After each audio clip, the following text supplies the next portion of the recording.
আজ আমরা জানব ওয়াটার সিমেন্ট রেশিও কি। ডাব্লু হচ্ছে ওয়েট অফ ওয়াটার, সি হচ্ছে weight of cement. Water cement ratio সাধারণত 0.36 থেকে 0.60 পর্যন্ত হয়ে থাকে।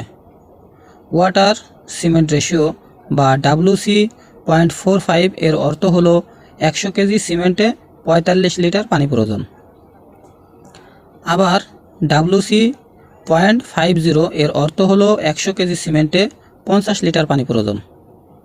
ওয়াটার সিমেন্ট রেশিও সাধারণত 3 ক্যাটাগরিতে হয়ে থাকে: 0.36 থেকে 0.40, 0.40 থেকে 0.50, 0.50 থেকে 0.60। ওয়াটার পার ব্যাগ সিমেন্টের জন্য 18 থেকে 20 লিটার, 22 থেকে 24 লিটার, 25 থেকে 30 লিটার।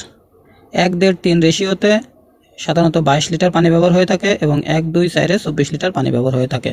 এটি ভালো এবং সঠিক মান নিয়ন্ত্রণ করে।